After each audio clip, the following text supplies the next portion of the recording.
Good morning, everyone. Welcome to another Wednesday morning coffee with Pastor Ralph.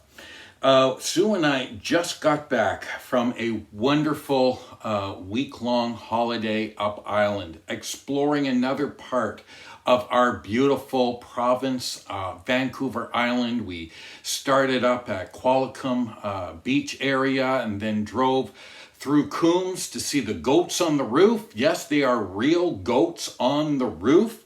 And then made our way to the beautiful summer town of Tofino.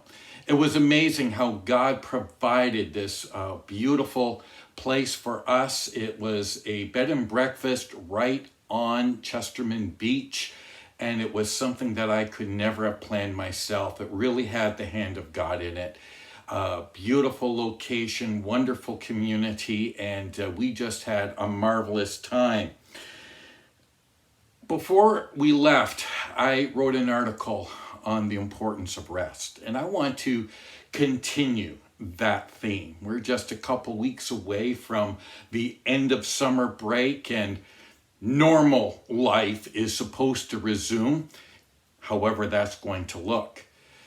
But the whole concept of rest in the Bible is something that is not relegated to one day a week or a season of the year or a particular time in the calendar when we take our family on vacation and shut ourselves off from the world. That is far from the rest that the Bible talks about. But the Bible does have a lot to say about rest. In fact, Jesus himself calls us and invites us to rest. But what does that rest look like? To some of us, it sounds like an inactive activity that if you're a AAA personality would be extremely boring. But if you're an introvert like myself, you love that idea. But that's more. The Bible has more to say than just that. What does biblical rest look like?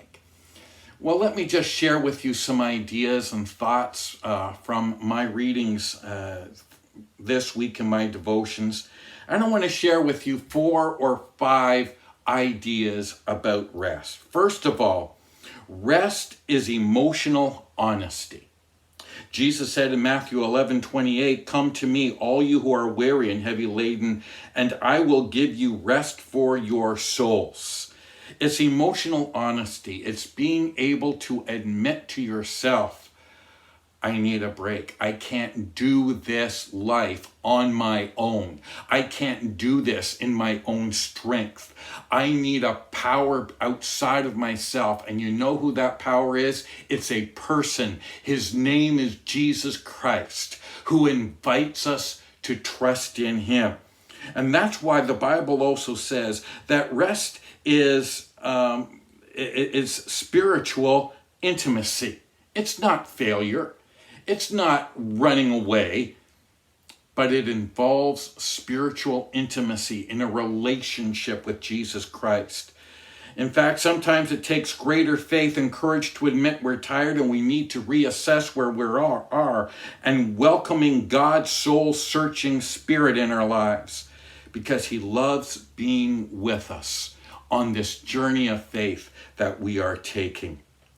Yes, rest involves sleep. It involves sleep. Isaiah 57:2 says, "He enters into peace. They rest in their beds, each one who walked in his upright way." God never expected any of us to live life with the candle lit on both ends. He expects us not just to take spiritual rest and mental rest, but even physical rest involving sleep. You see, rest is giving yourself grace to receive all the good instead of letting in guilt. I never thought of that before.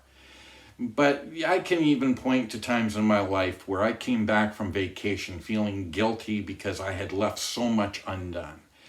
But taking rest is not meant to infuse us with guilt. If that's the case, you're not resting. We're not doing it right. But rest, true biblical rest, is giving ourselves grace. It's moving as God prompts us. being inspired by his goodness rather than the fear of guilt. It's trusting in God one day at a time. As someone said, his guidance comes like manna, no more, no less, just for today. In other words, as Jesus said in Matthew chapter 6, don't worry about tomorrow. It has its own problems. But seek first the kingdom of God and his righteousness, and all these things will be added unto you. So rest. Don't worry. Don't be flustered. But rest in him. And remember, everywhere you go, make sure you keep your cup full. God bless. Pastor Alf signing off.